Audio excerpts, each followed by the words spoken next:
It's a good look. Like I said, you joke now. In a few days, that's gonna look really good.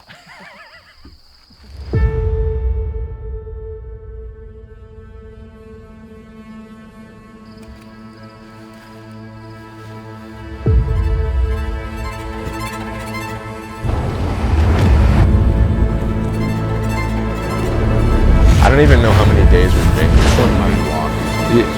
And then we got it seemed great. It seemed so good.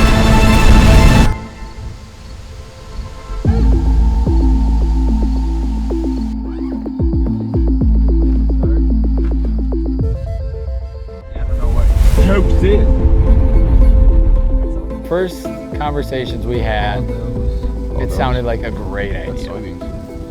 We all had pretty good experiences in the past.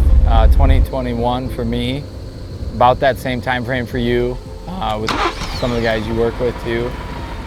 And we're just like, dude, there's whitetail, there's mule deer, it's western.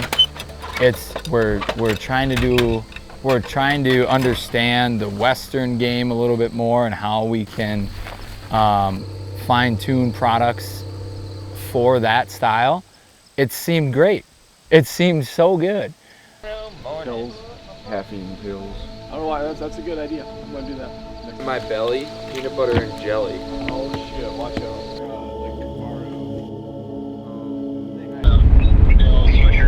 Is Brock sleeping like a baby?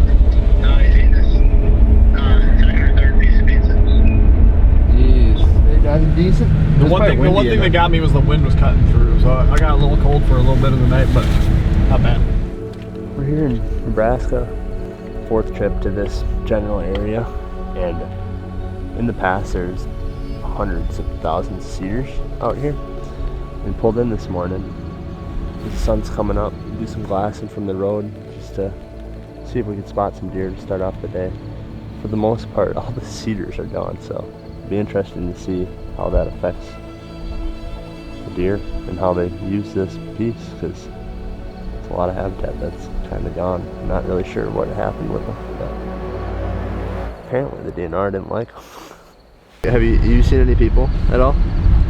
Yeah, we ran into 3 different so far. Oh, leave them over by you then. I mean, that with crop field there's I wouldn't oaks I within wouldn't there. mind walking some of those today. Like and then we that got one a west wind, so we could. and the one up here to the north that I had tried.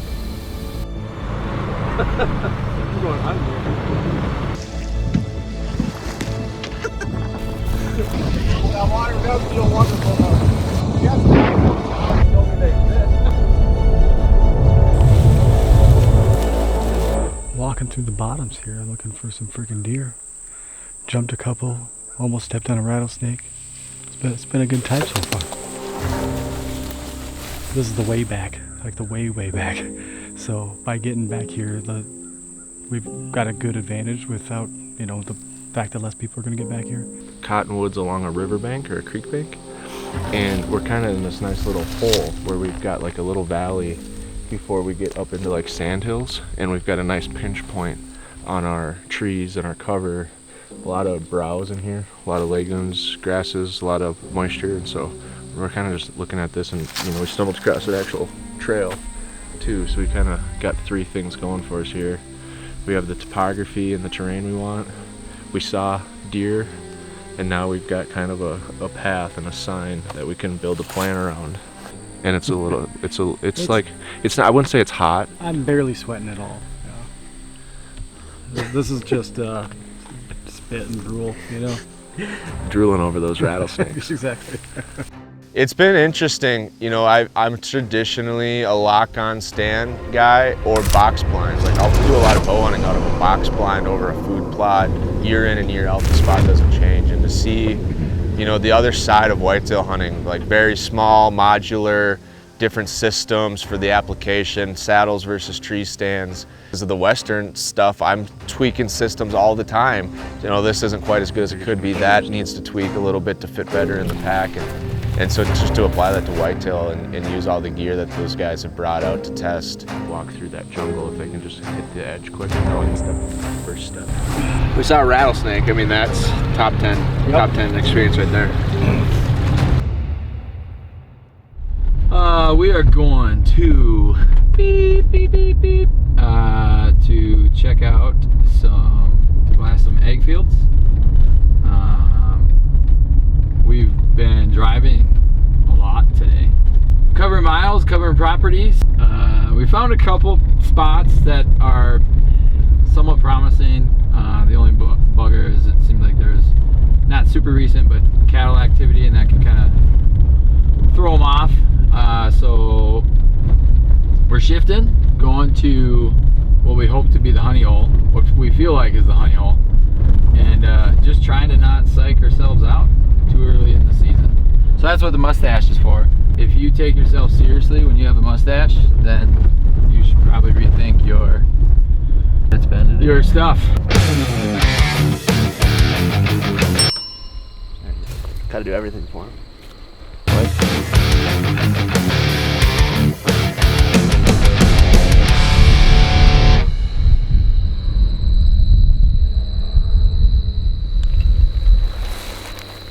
Well, we've seen a doe, 2 fawns, and 1 or 2 different bucks, but it's just kind of hard to see. They're coming out of the corner of the public over my shoulder, so we're gonna try to loop back around kind of by where we parked and just get a little bit better vantage, get somewhere where we can sit and just set up for the night, because we have seen antlers. I don't think they're very big, but they're antlers.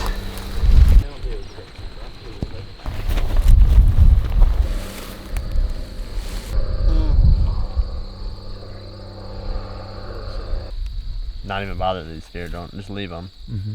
We kind of figure out some way to do something with them tomorrow night. At least watch them, even if it's not a hunt, like an observation set of some sort. A lot of deer. The problem is the wind sucks. Like the wind is going to be a pain in the butt. Come up in here and get somewhere where we can glass. There's a good chance there's going to be a buck on our side on the over there. I've jumped a few of them. I don't feel like sitting here on a morning of the first day of season, you know what I mean? Like if it's like Wednesday and like we're getting Wednesday, Thursday and we're getting killed, like I will literally go sit in that bed in the area. Yeah.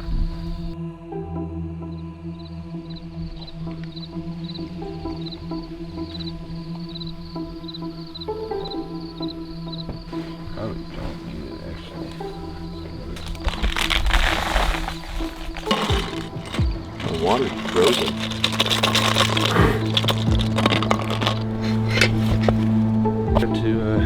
Got a couple new places yet today. Try to find some trees to sit in. Need more spots. We don't really have enough good hunting spots yet on Team Beard. You bringing bows? Oh yeah, we're bringing bows.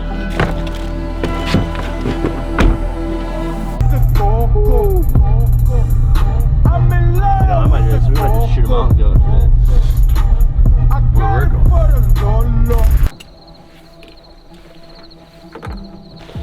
It is early, and not really, 6:14, and Tom and I are gonna head into this piece of public. We're coming in hot this morning for opening day. We saw like 20 deer last night in this field that, you know, it's right over our shoulder here, but we're gonna dive in deep, pretty much in scout mode. We're gonna glass for a few hours, and I'm just trying to figure out where all my gear is at, so you can definitely tell it's opening day. Any words? I'm just here to enjoy the ride. Tom and I don't actually hate each other, but it may seem like it over the course of the next few days. If people are messaging or commenting on the video, does Logan actually like Tom? Then Logan's not doing his job. How does Logan even put up with that Tom guy? I know.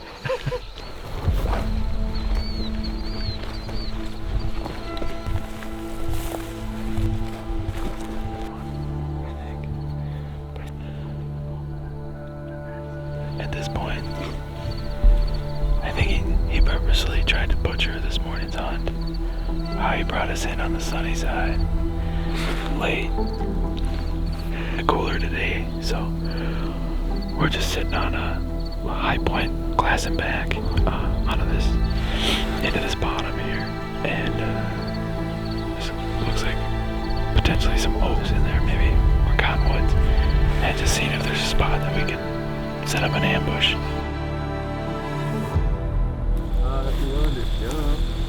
It's really deep right there. Oh yeah, Daddy. Just lean it. Yep. Oh, Daddy. I went follows my $10 bullet shit with us and said, boy, dog in the bitch if you feeling like Nuka, how about that shit a blessing? #1 rule in Texas, keep it solid, ain't no telling. Hey, and always keep your foot. There is really only a certain amount that you can do in the office, and even in trying it on your own, what we're doing here is finding out the ins and outs of the product, what's working, what's not working, and like the micro tweaks that we need to really make it a phenomenal product. Then you can just wrap it if you're not going to use the bottom. I wouldn't want it to like ever hang up on. You only sit in it for so long. You only can try it for so long. You can only pull test it so much. Getting it in the field is where all those things really start to happen. And having multiple people in those products is where you really get a good sense of how people are feeling about it and how it's working and all that sort of stuff. I think one great example is actually the seat cushions on these new stands. We tried something different, making them super thin and low profile, and when you sit in it, it feels really comfortable.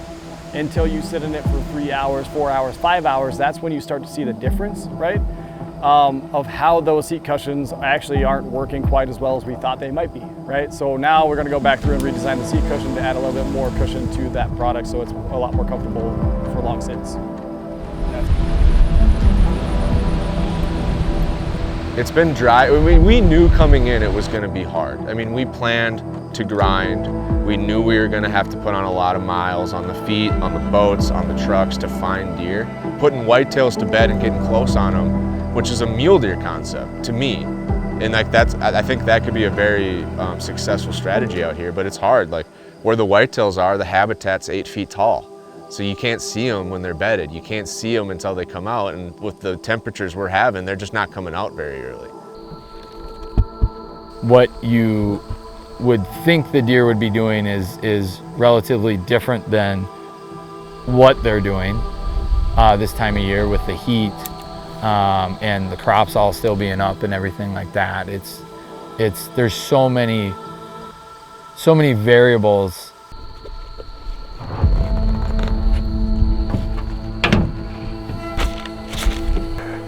We made it to the cedar patch that sits roughly, I don't know, we haven't seen it yet, but 20 yards from the field, we're gonna guess. And the bucks that are coming out tonight should be directly across the field from us, so walking in, the wind wasn't too bad. It was blowing pretty much as forecasted southeast, and we got a bedding area out in front of us, and then there's a bedding area down the east side of these cedars, and we're hoping to catch deer following out to this field tonight. It should be interesting. There was 20 or so that made their way last night, so. But with the saddle system and even the lightweight hang-ons, it's not a huge commitment to throw it up quick, look around for an evening and pull it back down. It's just been a little interesting, because a little while later we had a couple bucks show up, and all of a sudden here came 2 guys on a UTV with shotguns, and they rode up into the hills. Could hear them shoot, a few miles away, and then came rolling back. Then I don't know if his UTV died or he killed it. It shut off like right here, and then he boom, and puttered on off. But it definitely cleared the field, and yeah, it's getting late.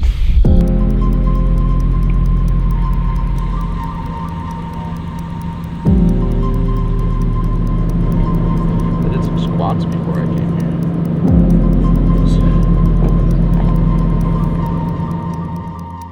Getting ready to head in. These guys are going up top, and I'm gonna try to go for a play on the bottom side, because it's like it's short, but it's steep. My goal is to kind of slip in between the bed and the path to the feed. These guys are gonna go up to the top side and try to catch them as they're coming out into the feed. So just 2 different strategies, divide and conquer. Brock's gonna go hammer a doe. I'm probably gonna see a squirrel.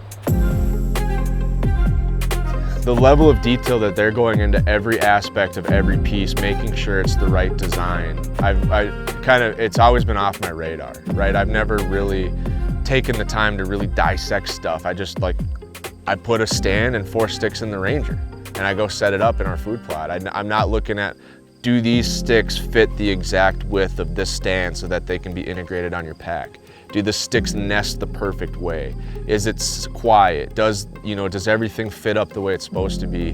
And seeing these guys, like the level of experience and knowledge that they're carrying with them is incredible. To ask a question and they're like, oh, this is the reason, this is what it was like before, this is where we're going with it. And to have the whole piece where I was just like, oh, awesome. Like I had no idea any of it. I just, was trying to check this out and saw this one thing, and there's a whole story behind like one specific feature. Yeah, I mean, they feel about the same. You're not going to notice any difference, really. Is this just a gear test? Why are you even here? What are you doing here? You drove. Excuse me, I got a phone call. You drove all day today. He just hushed you. Yeah, he said, "I put you on hold." Always.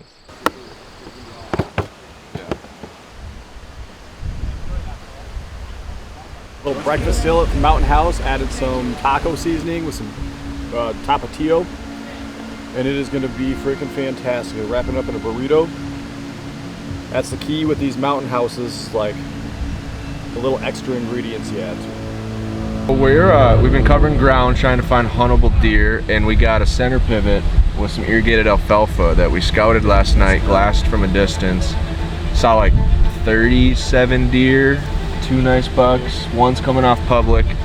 So we're gonna make a play on these deer somehow. The spot's kind of far away, so we're actually gonna be spike camping over there, so we don't have to be driving 3 hours a day to make a play on these deer. Yep, so we're splitting up. The other guys have their own game plan going for it, and they're going to make some moves on some bucks tonight as well. So fingers crossed, things go well, and somebody's going to come up with it. The problem with it is that, like a lot of bean fields, there's just not much around it.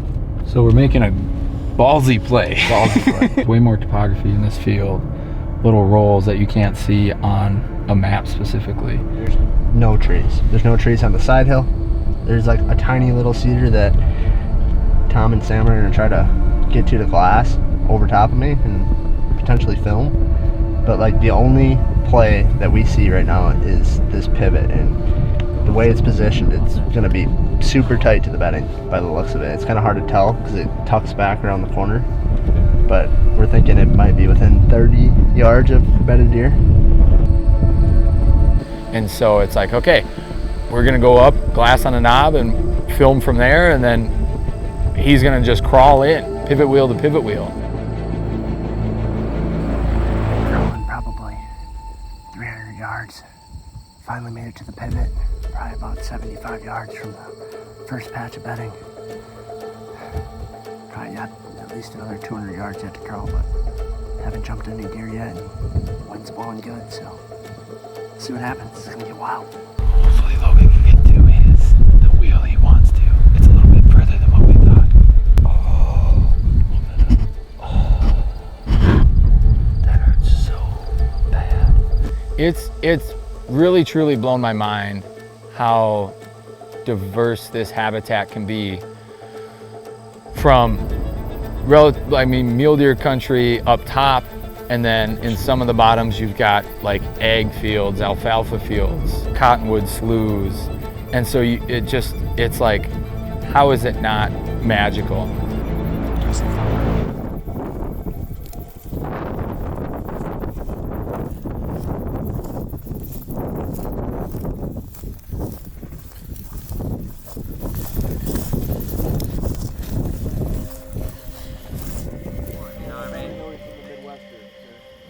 When you're doing this gritty style of hunting, you don't get a lot of time together, But the time you do is really impactful. You get to know each other quite well, and you get to share meals with each other and really get to know each other in an intense level, which is, I think, a unique experience, especially in hunting in general. I mean, a lot of times you're by yourself, you're not doing all that stuff. But when we all come back to base camp, there's a lot of laughter and a lot of fun that's happening, and that's, for me, been the highlight of the trip so far. The diversity is what's been fun. Obviously, we're here to test tree stands and saddles and packs and stuff, but it's been fun to see how we're also just here to hunt. I got like one arm. There's a lot of value that happens because they, especially when you're using them in this sort of setting where it's super intense, a lot of ideas tend to happen. So being able to sit down in real time and talk about these things and work them to a point of, from concept to fruition, I think it's invaluable, really, because it's one of those things that helps us take a product from concept to this just amazing thing at the end that without wouldn't be possible. Just shot myself a doe. Where is it? Well, we gotta find it.